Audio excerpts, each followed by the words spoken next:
Hello friends, welcome to Price Impedia. आज हम analyse करेंगे निफ्टी, बैंक निफ्टी को। इसके अलावा हम बाकी के सेक्टोरियल इंडिसेस देखेंगे और जानने की कोशिश करेंगे कि अभी कौन सा ऐसा सेक्टोरियल इंडेक्स है जहां पर बाइंग आ सकती है, जो कि एक अच्छी लेवल्स पे है और जहां पर हम स्टॉक्स को देख सकते हैं। तो सबसे पहले निफ्टी 50 इंडेक्स को चेक करते हैं।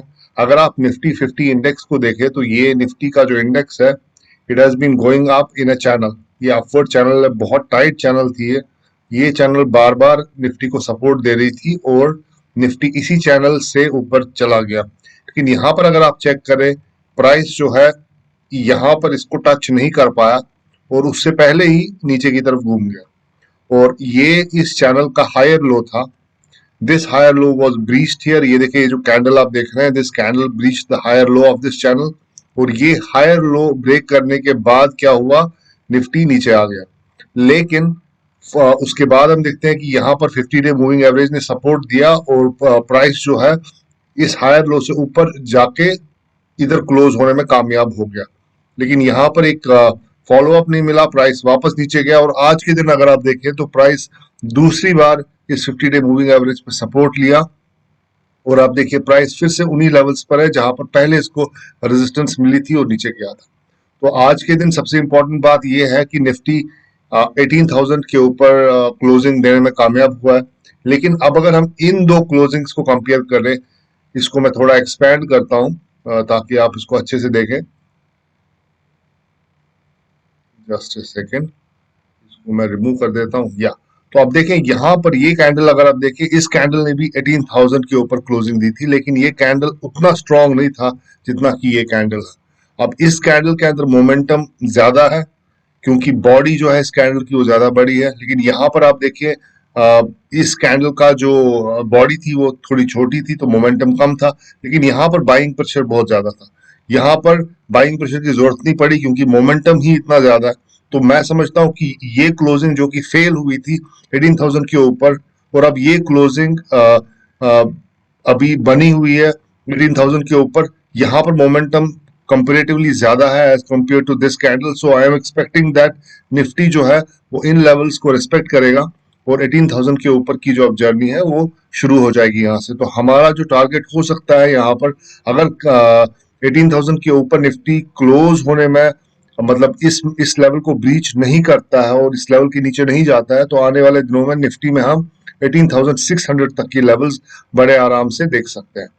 तो ये तो था इसका analysis as far as daily chart is concern. आइए अब हम 15 मिनट्स के चार्ट पे चलते हैं, वहां एनालाइज करते हैं कि एग्जैक्टली वहां पर क्या हो रहा है। तो ये देखें 15 मिनट्स का चार्ट है। तो यहाँ पर जो इंपॉर्टेंट लेवल्स है आप उन पे ध्यान दें। Some of them are very important levels. तो ये जो पहले तो ये रेड लाइन जो है, ये रेड लाइन कहाँ से आई है? ये रेड लाइन जो है, ये अगर आप इस चार्ट को अच्छे से ऑब्जर्व करें तो ये रेड लाइन, ये लो है इसका, this is the higher low. Again this is also the higher low. So this red line corresponds to the higher low of Nifty. So this red line is very important और यही red line आपको 15 minutes के chart में भी दिखेगी। I repeat again, this red line is the higher low of this upward channel. So now let's move on to 15 minutes chart. Now as you can see, this red line is the higher low. This is very important line for us, and let's mark this level कि ये level कितने पर है. So this level is around 18,000. So this 18,000 level is important because this is the higher low of the upward channel. उसके अलावा जो इस range में, जिस रेंज में निफ्टी घूम रहा था, इस रेंज में ये देखिए, ये रेंज कब शुरू हुई? दिस स्टार्टेड ऑन 1 नवंबर और आज की डेट है 12 नवंबर। तो प्राइस पहले इस 18,000 की लेवल पे इधर रेजिस्टेंस मिली, नीचे आया, यहाँ पे रेजिस्टेंस मिली, फिर से नीचे आया, थर्ड टाइम यहाँ रेजिस्टेंस मिली, फिर से नीचे आया। यानी कि 1 नवंबर से लेके करीब करीब 8 नवंबर तक ये लेवल जो थी ये रेजिस्टेंस दे रही थी निफ्टी को। उसके बाद यहाँ पर ये लेवल ब्रीच हुई और प्राइस 18,100 के पास पहुंच गया।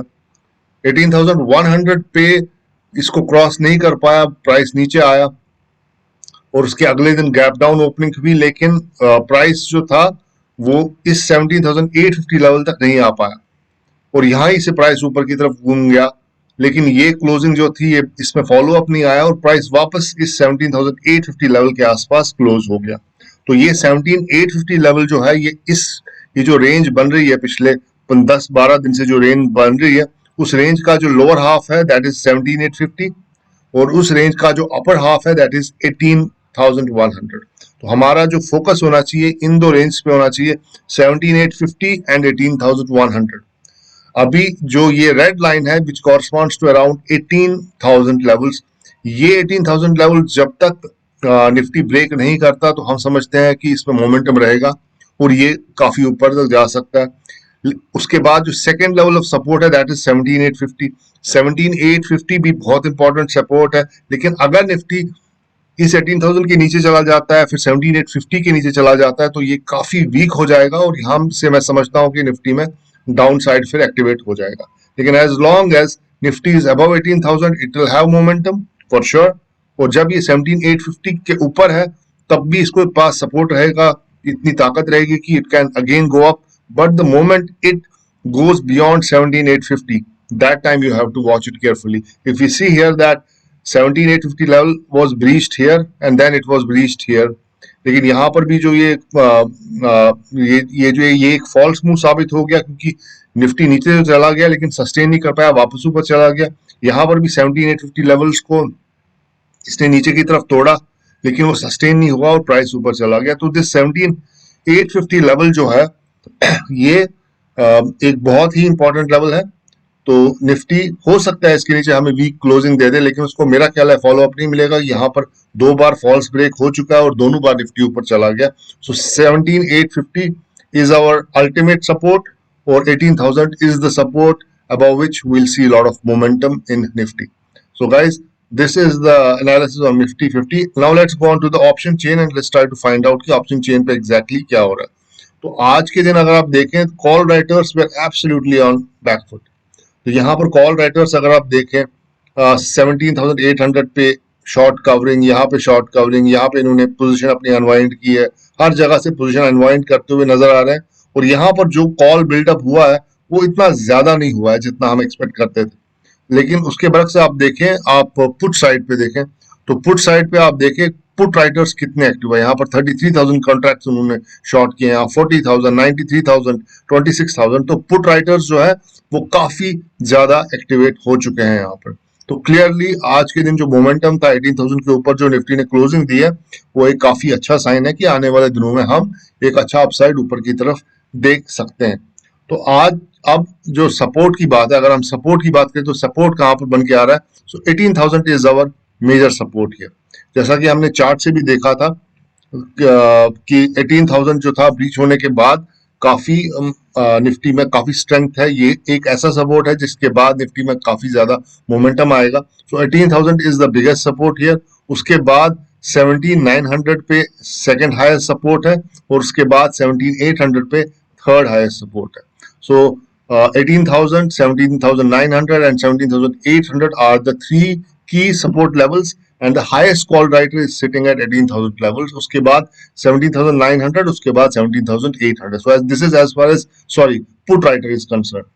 अब कॉल राइटर, सबसे बड़ा कॉल राइटर कहाँ पर है और कहाँ सबसे बड़ा चैलेंज है? यहाँ पर कुछ खास चैलेंज दिख नहीं रहा है क्योंकि यहाँ पर सबसे बड़ा पुट राइटर जो है वो 1 लाख प्लस कॉन्ट्रैक्ट लेके बैठा है out of the money put के अंदर। यहाँ पर 1 लाख जैसे कॉन्ट्रैक्ट कहीं भी नहीं दिख रहे। तो यहाँ पर जो सबसे बड़ा पुट राइटर बैठा है वो है 18,300 लेवल्स पे।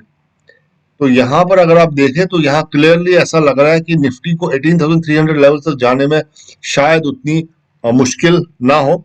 एक बार 18,300 लेवल्स ब्रीच हो जाए तो आने वाले टाइम में 18,600 तक भी निफ्टी जा सकता है। तो ऑप्शन चेन जो निफ्टी की है वो काफी जबरदस्त दिख रही है, काफी अच्छी दिख रही है और यहाँ से हमें कुछ खास डाउन साइड नहीं दिख रहा है। और आज के दिन जिस तरीके से पुट राइटर्स एक्टिवेट हुए हैं और कॉल राइटर्स जिस तरीके से बैकफुट पे चले गए, तो यहाँ से निफ्टी में एक अच्छा मोमेंटम आने वाले दिनों में दिखेगा। So guys we have to be on the buy side और every dip should be bought as far as Nifty is concern. So this was the analysis of Nifty. Now let's move on to the Bank Nifty. तो दोस्तों अब जो next index हम analyse करने जा रहे हैं वो इंडेक्स है निफ्टी बैंक। तो निफ्टी बैंक में एग्जैक्टली क्या हो रहा है आइए वो समझने की कोशिश करते हैं। तो निफ्टी बैंक एक अपवर्ड चैनल में है, लेकिन इस अपवर्ड चैनल का जो स्लोप है वो इतना स्टीप नहीं है। यानी कि अब स्लोप में आपको कैसे समझाऊं? स्लोप का मतलब ये होता है जैसे यहाँ से अगर मैं एक लाइन ड्रॉ करता हूँ like this, suppose I draw a line like this, तो ये लाइन जो है इसका जो एंगल है ये इसका एंगल है, और अगर मैं दूसरी लाइन यहाँ पर ड्रॉ करूं इसका एंगल अगर आप देखें ये रहा इसका एंगल, तो क्लियरली ये एंगल छोटा है और ये एंगल बड़ा है, तो यहाँ पर स्लोप जो है वो बड़ा है और यहाँ पर स्लोप जो है वो थोड़ा छोटा है। तो उसी तरीके से बैंक निफ्टी का जो ये चैनल है इसका जो स्लोप है जो एंगल है वो कम है एज कंपेयर टू निफ्टी, लेकिन निफ्टी और बैंक निफ्टी दोनों एक अपवर्ड चैनल में थे।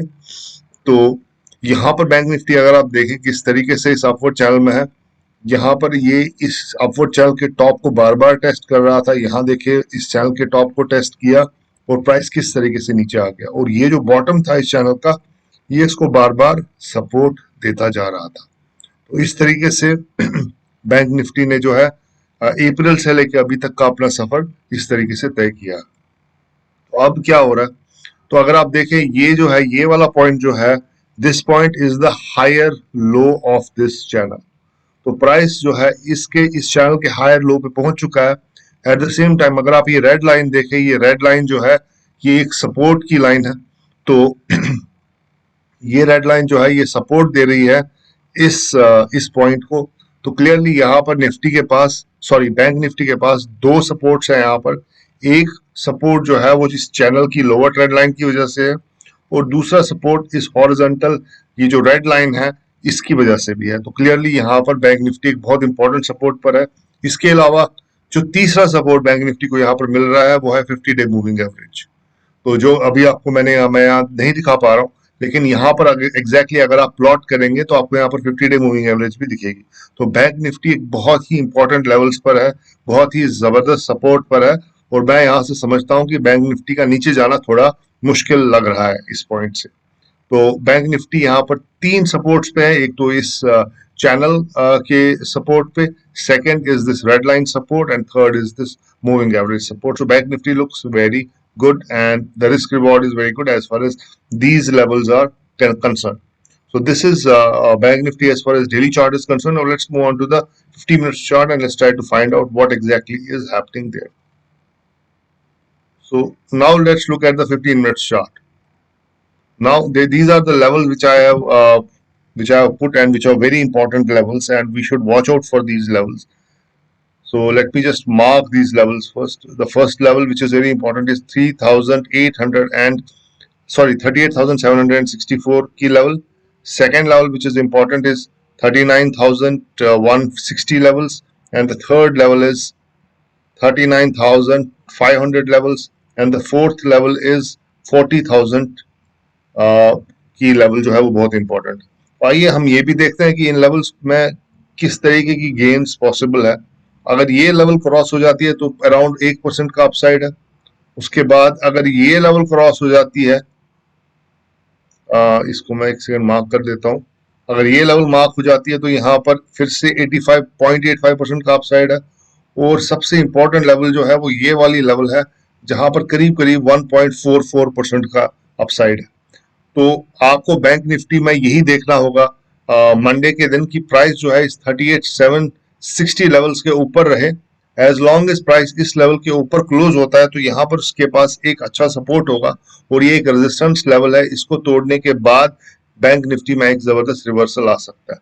अब सवाल ये उठता है कि बैंक निफ्टी इस लेवल से 38,760 की लेवल से 39,505 की लेवल तक कितनी तेजी से जाता है वो देखना होगा। ऐसा भी हो सकता है कि बैंक निफ्टी ये लेवल है विच इज अराउंड 1.85%, ये लेवल एक ही दिन में कवर कर ले, इसकी भी काफी पॉसिबिलिटी है। तो as long as Bank Nifty stays above this 38,760 levels, I can say that in the coming days Bank Nifty has a total upside of around 3 to 4%. So our ultimate aim is to go to this 40,000 level. So मैं ऐसा समझता हूँ कि next week में ये 40,000 level जो है बड़े आराम से आ जाएंगे। तो इस हिसाब से बैंक निफ्टी में अभी जो अपसाइड मुझे दिख रहा है वो अराउंड 1400 पॉइंट्स का अपसाइड है from the current levels. So yes, अगर आप इन लेवल से भी एंटर हुए हैं और आपका स्टॉप लॉस 38,320 के आसपास आपने अपना स्टॉप लॉस रखा है तो ये बैंक निफ्टी यहाँ पर एक बहुत अच्छा बाय है। तो आप दूसरा सिनेरियो ये भी है कि अगर बैंक निफ्टी आपको मंडे के दिन या किसी भी दिन अगले हफ्ते में अगर आपको इन लेवल्स के आसपास मिलता है which is around 38,400 levels, then I guess you should definitely look forward to buy Bank Nifty at those levels, because at these levels the stop loss will be very less. And what is this red line? This red line, like Nifty, is again the higher low of the channel. Let me show it again to you. What is this red line? So this red line is the higher low of this channel, right? So this is very important. So as long as Bank Nifty stays above this red line, I would say that the upside is on. But the moment this red line is breaching and if Bank Nifty closes, or or if there's a, I would say, a big momentum red candle below this red line, then we can say that. And if it sustains below this red line, then the upside in Bank Nifty is not possible. But there are very remote chances that Bank Nifty will close below this red line. Even if it comes very close to this red line, I would say that you can go ahead and buy Bank Nifty at these levels. So guys, keep these levels in your mind, mark them out on your chart, and up move in Bank Nifty is absolutely on. We can definitely see a up move of around 1300 to 1400 points as far as Bank Nifty is concerned on a short term basis. But on as far as this month is concerned, I expect Bank Nifty to go much higher than 40,000 levels, because all the banking stocks which we see here are doing very well. So tomorrow what I'll do is, like, tomorrow I'll do a sectoral analysis. मैं sectoral analysis करूंगा banking stocks का. तो उसमें हम bank के कुछ 3 या 4 stocks ऐसे ढूंढेंगे जो स्टॉक्स अभी काफी अच्छे लेवल्स पर हैं, जिनमें आने वाले दिनों में एक अच्छा खासा अपसाइड देखा जा सकता है. तो कल के वीडियो के लिए जरूर ट्यून कीजिए और उसमें हम बैंक निफ्टी के इंपॉर्टेंट स्टॉक्स को डिस्कस करेंगे, क्योंकि बैंक निफ्टी के इंपॉर्टेंट स्टॉक्स ही अल्टीमेटली डिसाइड करेंगे कि बैंक निफ्टी में किस तरीके का अपसाइड आने वाले दिनों में होने वाला है. So guys, this is Bank Nifty as far as chart is concerned. Now let's move on to Bank Nifty option chain. Let's try to find out what is happening in the option chain. So let me select Bank Nifty option chain here. So this is our option chain for today. Again, I expect that call writers would be on the back foot and put writers would be on the front foot as far as Bank Nifty is concerned. But there's a slightly paradoxical situation as far as Bank Nifty is concerned. So in Bank Nifty, I don't see put writers that much active. See, the only put writer which is active was at 38,500 levels. तो यहाँ पर put writing अच्छी खासी हुई है. उसके अलावा अगर आप देखें तो यहाँ कॉल राइटिंग थोड़ा ज्यादा दिख रही है. यहाँ पर देखिए 29,000 कॉन्ट्रैक्ट्स यहाँ पर ऐड हुए हैं, 16,000 कॉन्ट्रैक्ट्स, 18,000 कॉन्ट्रैक्ट्स, यहाँ पर 30,000 कॉन्ट्रैक्ट. तो पुट साइड पे जो एक्टिविटी है वो उतनी ज्यादा नहीं है. तो ऐसा हम समझ सकते हैं कि शायद बैंक निफ्टी में ऑप्शन चेन अभी भी यही बता रही है कि अभी बैंक निफ्टी तैयार नहीं है ऊपर जाने के लिए. लेकिन जो लेवल्स मैंने आपको बैंक निफ्टी के चार्ट में कही है, अगर प्राइस उन लेवल्स के ऊपर रहता है तो बैंक निफ्टी में एक अप मूव जो है वो ऑन होगा. लेकिन अगर वो लेवल्स ब्रीच हो जाते हैं, खासतौर से जो रेड लाइन मैंने आपके साथ डिस्कस की है, अगर वो रेड लाइन ब्रीच हो जाती है तो शायद बैंक निफ्टी नीचे जा सकता है. तो अगर आज और इम्पोर्टेंट चीज हमने ये भी देखी कि कुछ बहुत ही हेवी वेट इंडेक्स स्टॉक्स जो थे, जैसे इन्फोसिस था, हिंदुस्तान यूनिलीवर था, और टाटा कंसल्टेंसी, टीसीएस जो था, और रिलायंस जो था, ये स्टॉक्स जो थे ये काफी एक्टिवेट हो चुके हैं. तो अगर ये स्टॉक्स रेडी है निफ्टी को ऊपर ले जाने के लिए, तो निफ्टी को बैंक निफ्टी की जरूरत नहीं पड़ेगी, क्योंकि ये स्टॉक्स अपने आप में निफ्टी हैवी वेट्स है. तो ये स्टॉक्स का ऊपर जाना भी एक ऐसा साइन है कि शायद बैंक निफ्टी अभी थोड़ा हल्का सा नीचे रह सकता है.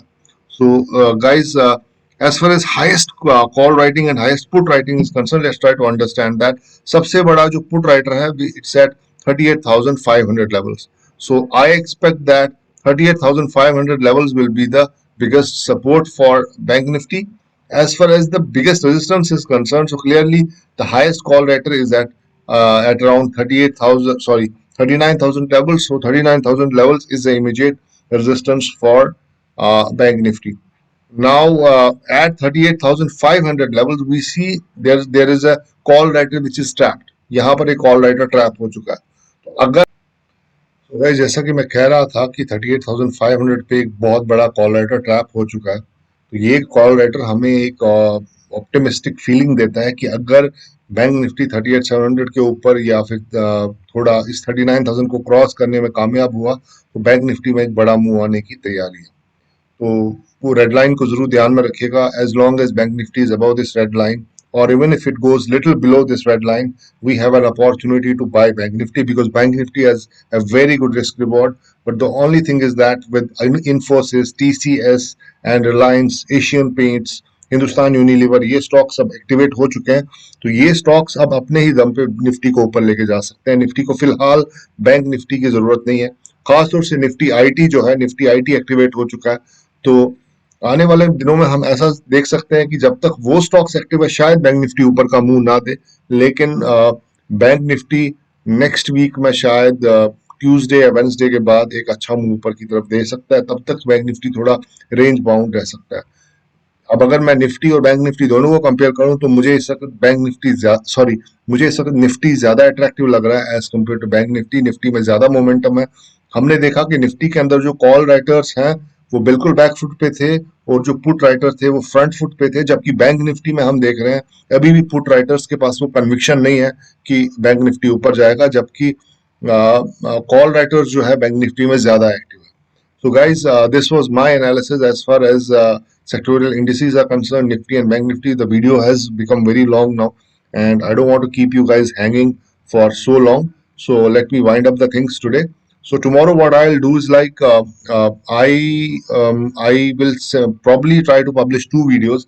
One video will be on FNO stocks, जहां हम उन FNO स्टॉक्स को, वो ब्लू चिप स्टॉक्स को कवर करने की कोशिश करेंगे और देखेंगे कि वो स्टॉक्स किन लेवल्स पे हम कैसा स्टॉप लॉस लगा सकते हैं और क्या टारगेट दे सकते हैं उन FNO स्टॉक्स में। और मैं कोशिश करूंगा एक और वीडियो बनाने की जिसमें हम बैंक निफ्टी के स्टॉक्स को एनालाइज करने की कोशिश करेंगे, क्योंकि बैंक निफ्टी एक बहुत इंपॉर्टेंट फैक्टर है हमारे मार्केट का। तो मैं उम्मीद करता हूं कि आपको मेरा ये वीडियो पसंद आया होगा। अपने कमेंट से, अपने लाइक से जरूर बताइए। हालांकि मैं सारे कमेंट्स का जवाब दे नहीं पाता हूं, लेकिन yes, I do see each and every comment, and that is definitely a positive inspiration for me. If I get good comments, that makes me more motivated to give you better stuff and better videos. So guys, thank you very much for your time. Until tomorrow, goodbye and good luck.